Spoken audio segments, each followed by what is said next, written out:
ಆತ್ಮೀಯ ವಿದ್ಯಾರ್ಥಿಗಳೇ, ಎಲ್ರಿಗೂ ನಮಸ್ಕಾರ. ಇವತ್ತು ಈ ಒಂದು ವಿಡಿಯೋದಲ್ಲಿ ನಮಗೆಲ್ಲರಿಗೂ ಬಿಕಾಮ್ 5ನೇ ಸೆಮಿಸ್ಟರ್ನ IFRS ಇಂಟರ್ನ್ಯಾಷನಲ್ ಫೈನಾನ್ಷಿಯಲ್ ರಿಪೋರ್ಟಿಂಗ್ ಸ್ಟ್ಯಾಂಡರ್ಡ್ಸ್ನ unit 2 accounting for assets and ಲಯಬಿಲಿಟೀಸ್ನ ಸೆಷನ್ 15 ಅನ್ನ ನಾನು ಎಕ್ಸ್ಪ್ಲೈನ್ ಮಾಡ್ತಾ ಹೋಗ್ತೇನೆ. ಸೊ ವಿದ್ಯಾರ್ಥಿಗಳೇ, session 15 deals with Indian accounting standard 38.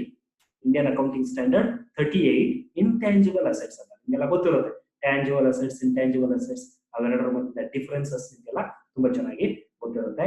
Tangible assets ಅಂತಂದ್ರೆ the assets which can be seen and touch ಅಂತ ಕರಿತೀವಿ. ಇಂಟ್ಯಾಂಜಿಬಲ್ ಅಸೆಟ್ಸ್ ಅಂತಂದ್ರೆ the assets which can't be seen and touch. ಅವುಗಳನ್ನ ನೋಡ್ಲಿಕ್ಕೆ ಆಗಲ್ಲ, ಅವುಗಳನ್ನ ಮಾತ್ರ ಏನು ಟಚ್ ಫೀಲ್ ಮಾಡ್ಲಿಕ್ಕೂ ಸಹ ಆಗೋದಿಲ್ಲ. ಅಂತಹ ಅಸೆಟ್ಸ್ ಅನ್ನ ನಾವು ಇಂಟ್ಯಾಂಜಿಬಲ್ ಅಸೆಟ್ಸ್ ಅಂತ ಕರಿತೀವಿ. ಫಾರ್ ಎಕ್ಸಾಂಪಲ್, ಗುಡ್ ವಿಲ್ ಆಗಿರ್ಬೋದು, ಪೇಟೆಂಟ್ಸ್ ಆಗಿರ್ಬೋದು, ಕಾಪಿ ರೈಟ್ಸ್ ಆಗಿರ್ಬೋದು, ಮಿನರಲ್ ರೈಟ್ಸ್ ಆಗಿರ್ಬೋದು, ಇವುಗಳನ್ನೆಲ್ಲ ಸಹ ನಾವು ಇಂಟ್ಯಾಂಜಿಬಲ್ ಅಸೆಟ್ಸ್ ಅಂತ ಕರಿತೀವಿ. So Indian accounting standard 38 prescribes the accounting procedure for intangible assets. ಯಾವ ರೀತಿ ಅಕೌಂಟಿಂಗ್ ಮಾಡಬೇಕು ಅನ್ನೋದನ್ನ ನಿಮ್ಮ IND-AS 38 ಪ್ರಿಸ್ಕ್ರೈಬ್ ಮಾಡುತ್ತೆ. ಯಾವ ರೀತಿ ರೆಕಗ್ನೈಸ್ ಮಾಡಬೇಕು, ಯಾವ ರೀತಿ ಮೆಷರ್ ಮಾಡಬೇಕು, ಏನೇನೆಲ್ಲ ಡಿಸ್ಕ್ಲೋಸ್ ಮಾಡಬೇಕು ಫೈನಾನ್ಷಿಯಲ್ ಸ್ಟೇಟ್ಮೆಂಟ್ಸ್ ಅಲ್ಲಿ ಅನ್ನೋದ್ರ ಬಗ್ಗೆ IND-AS 38 ಕ್ಲೀನ್ ಆಗಿ ಗೈಡ್ ಮಾಡುತ್ತೆ. ಇದರ ಮೇನ್ ಆಬ್ಜೆಕ್ಟಿವ್ ಏನಪ್ಪಾ ಅಂದ್ರೆ to prescribe the accounting treatment for intangibles. ಯಾವ ರೀತಿ ಅಕೌಂಟಿಂಗ್ ಟ್ರೀಟ್ಮೆಂಟ್ ಮಾಡಬೇಕು ಅನ್ನೋದು ತಿಳ್ಕೊಳ್ತಕ್ಕಂಥದ್ದು. Then to prescribe the criteria for recognition of assets in the books of accounts. ಯಾವ ರೀತಿ ರೆಕಗ್ನೈಸ್ ಮಾಡಿ the criteria for the recognition of intangible assets in your books of accounts ಅನ್ನೋದನ್ನ ತಿಳ್ಕೊಳ್ಳೋದು. Then amortisation methods for intangible assets. ಯಾವ ರೀತಿ amortisation ಮಾಡಬೇಕು ಅನ್ನೋದನ್ನ ತಿಳ್ಕೊಳ್ಳೋದು. Then what are the disclosures required for intangible assets in your financial statements ಬಗ್ಗೆ ತಿಳ್ಕೊಂತಕ್ಕಂಥದ್ದನ್ನ ನಾವು ಈ ಒಂದು ಯೂನಿಟ್ ಅಲ್ಲಿ ಮಾಡ್ತಾ ಹೋಗ್ತೀವಿ. ಓಕೆ, ದೆನ್ ಫಸ್ಟ್ ಬನ್ನಿ, what is the first we should know the meaning of intangible assets. So in general sense, intangible means without a physical substance. Intangible ಅಂತಂದ್ರೆ there is no physical existence. Physical ಆಗಿ ಇರೋದಿಲ್ಲ. ನಾವೆಲ್ಲ tangible, we are physically ನಮ್ಮನ್ನ ನೋಡ್ಬೋದು, we can touch us, we can feel us, ಇದೆಲ್ಲ ಮಾಡ್ಬೋದು. But ಕೆಲವೊಂದಿರುತ್ತೆ ಅವುಗಳನ್ನ ನಾವು ಫಿಸಿಕಲಿ ಮುಟ್ಲಿಕ್ಕೆ ಆಗಲ್ಲ, ಫಿಸಿಕಲಿ ಇರೋದೇ ಇಲ್ಲ. ಓಕೆ, ಸೊ ಅವುಗಳನ್ನ ನಾವು ಇಂಟ್ಯಾಂಜಿಬಲ್ ಅಂತ ಹೇಳ್ತೀವಿ in general sense. There are some assets that may not have physical substance but are still a valuable resource for entity. ಅವುಗಳಿಗೆ ಒಂದು ಭೌತಿಕವಾಗಿ ಅಥವಾ ಫಿಸಿಕಲ್ ಆಗಿ ಅವು ಇರೋದೇ ಅಲ್ಲ, but still they are most valuable resources for the company or entity. ಆದ್ರೂ ಅವುಗಳಿಗೆ ತುಂಬಾ ವ್ಯಾಲ್ಯೂ ಇರುತ್ತೆ. ಏನವು? They enable for business to run and earn profits in the same manner as tangible assets too. So ನಿಮಗೆ tangible assets ಇರುತ್ತಲ್ಲ, ಏನು fixed assets, plant, missionary ಇದೆಲ್ಲ ಇರುತ್ತಲ್ಲ, ಅವರಿಂದ ಯಾವ ರೀತಿ ನೀವು ಪ್ರಾಫಿಟ್ಸ್ ಅರ್ನ್ ಆಗಬೇಕು, in the same way intangible assets also enable your business to earn a profit. Okay, so ಅದಕ್ಕೆ ಅದಕ್ಕೋಸ್ಕರ ನಾವು for intangible assets we are giving a more importance. Intangible asset is an identifiable non monetary asset without physical substance which is identifiable. ಅದನ್ನ identification ಮಾಡಬಹುದು ನೀವು, ಇದಿದೆ ಅಂತ you can identify it, which is a non-monetary, it is not a monetary asset. Okay, then without a physical substance, okay, adu namage physically we can't see.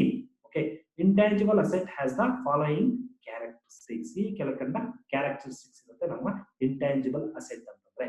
ಏನು ಒಂದು ಐಡೆಂಟಿಫೈಬಿಲಿಟಿ already ಹೇಳಿದ್ವಿ, we can identify that. Okay, good will, company good will ಇರುತ್ತೆ ಅಂತ ನಮಗೆ identification ಸಿಗುತ್ತೆ. Copy rights ಇದೆ ಅಂತ identification ಮಾಡಬಹುದು. Okay, then asset controlled by an entity. That particular intangible asset must be controlled by entity. ಅಂತಂದ್ರೆ owner should be company, ನಿಮ್ಮ particular company owner ಆಗಿರಬೇಕು. Then future economic benefits are expected to flow to the entity. ಅದರಿಂದ ಬರ್ತಕ್ಕಂತಹ future ಅಲ್ಲಿ ಅದರಿಂದ ನಮ್ಗೆ ಏನು benefits ಬರುತ್ತೆ ಅವು ಕಂಪನಿಗೆ ಬರೋ ತರ ಇರಬೇಕು.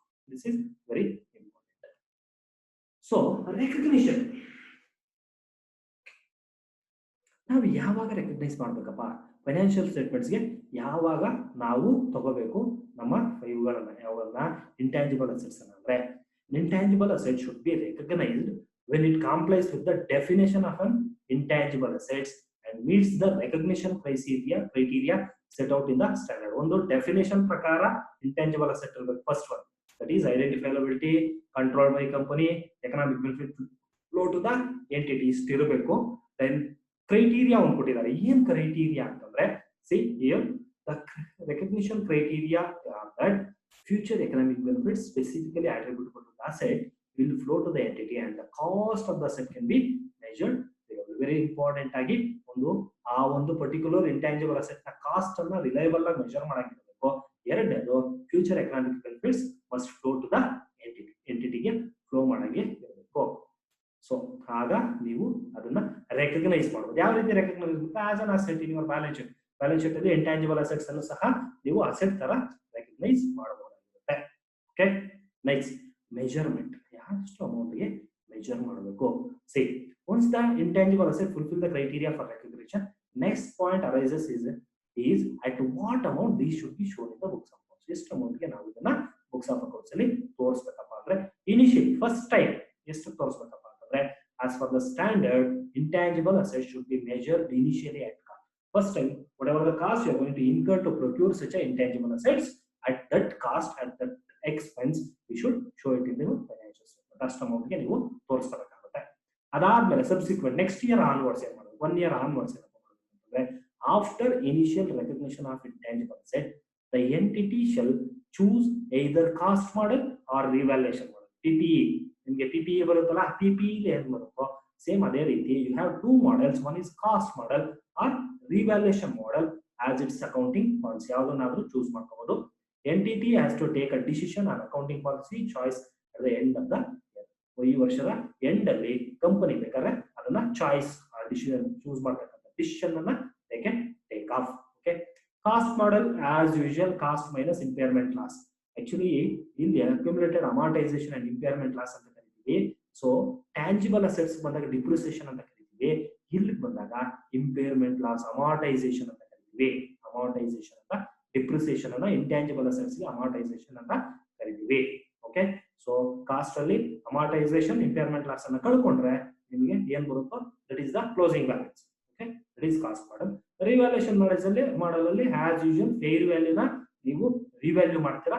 ಅದರಲ್ಲಿ ಏನಾದ್ರು ಡಿಪ್ರಿಸಿಯೇಷನ್ ಮತ್ತೆ ಇದು ಏನು ಅಮಾರ್ಟೈಸೇಷನ್ ಮತ್ತೆ ಇಂಪೇರ್ಮೆಂಟ್ ಲಾಸ್ ಇದ್ರೆ ಮೈನಸ್ ಮಾಡ್ಕೊಂಡು ಬ್ಯಾಲೆನ್ಸ್ ಶೀಟ್ ಅಲ್ಲಿ ತೋರಿಸ್ಕೊತೀರಾ. This is measurement.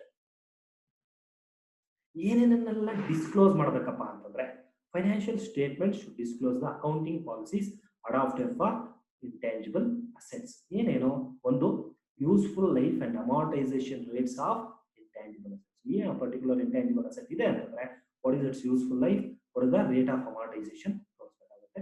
Then amortisation methods use, ಯಾವ ಮೆಥಡ್ಗಳನ್ನ ಯೂಸ್ ಮಾಡಿದ್ರೆ ಕಾಸ್ಟ್ ಮಾಡಲ್ಲ ಅಥವಾ ರಿವ್ಯಾಲ್ಯೂಯೇಷನ್ ಮಾಡಲ್ಲ ತೋರಿಸಬೇಕಾಗುತ್ತೆ. Gross carrying amount, accumulated amortisation and impairment losses at the beginning and end of the period. So very simple. Opening balance, amortization, impairment loss less ಮಾಡ್ಕೊಂಡಿರ್ತೀರಾ, less ಮಾಡಿದ್ರೆ closing balance ಇರುತ್ತೆ. ಇವುಗಳನ್ನ ನೀವು ತೋರಿಸಬೇಕಾಗುತ್ತೆ.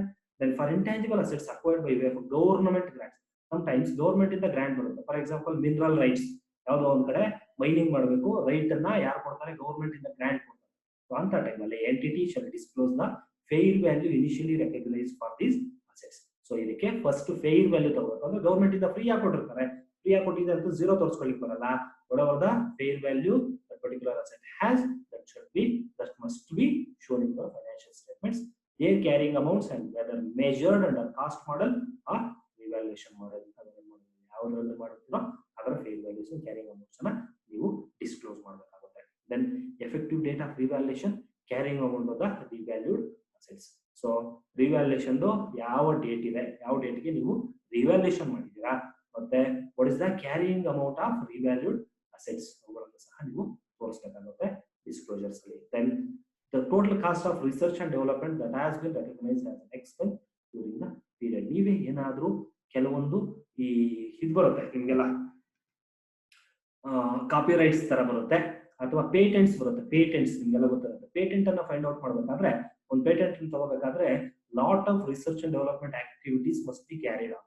ಸೊ ಅದಕ್ಕೆ ನೀವು ತುಂಬಾ ದುಡ್ಡನ್ನ ಸ್ಪೆಂಡ್ ಮಾಡ್ಬೇಕಾಗುತ್ತೆ. Lot of money has to be spend on research and development for the purpose of attaining patents. So ಆ ಟೈಮಲ್ಲಿ ಆ ದುಡ್ಡು ಏನ್ ಸ್ಪೆಂಡ್ ಆಗಿದೆ ರಿಸರ್ಚ್ ಅಂಡ್ ಡೆವಲಪ್ಮೆಂಟ್ಗೆ, ಅದನ್ನ ಸಹ ನೀವು P&L ಅಕೌಂಟ್ ಅಲ್ಲಿ ಎಕ್ಸ್ಪೆನ್ಸ್ ಅಂತ ತೋರಿಸ್ಕೊಂಡಿರ್ತೀರಾ. ಮಾಡಿದ್ದೀರಾ ಅದು ಎಷ್ಟು ತೋರಿಸಿದ್ದೀರಾ you need to disclose. Okay, these are the various disclosures under intangible assets, that is in AS 38. So this is the end. So here also I have given 3 ಏನು ಕೊಟ್ಟಿದ್ದೀನಿ, multiple choice questions ಅನ್ನು ಕೊಟ್ಟಿದ್ದೀನಿ. ಇವುಗಳನ್ನ ನೀವು ಇದರ basis ಮೇಲೆ ನಾನು ಏನ್ ಮಾಡಿದ್ದೀನಿ ಅದರ ಬೇಸಿಸ್ ಮೇಲೆ ಆನ್ಸರ್ ಮಾಡಿ. Okay, so that you can very simple ಇಷ್ಟೇ, ಇದರಲ್ಲಿ ಇನ್ನೇನು ಬರೋದಿಲ್ಲ. ಇಲ್ಲಿ 2 ಬುಕ್ಸ್ ಅನ್ನ ರೆಫರ್ ಮಾಡಿದ್ದೀನಿ ನಾನು. Very importantly you can also refer the 2 books. One is Rawat's Taxman publication published in the year 2019, and Srihari Skyward publications also published in the year 2019. So I am ending the session. So ತುಂಬಾ easy ಇದೆ, ಏನಷ್ಟೇನು ಕಷ್ಟ ಇಲ್ಲ, ಹಾಗಾಗಿ you can easily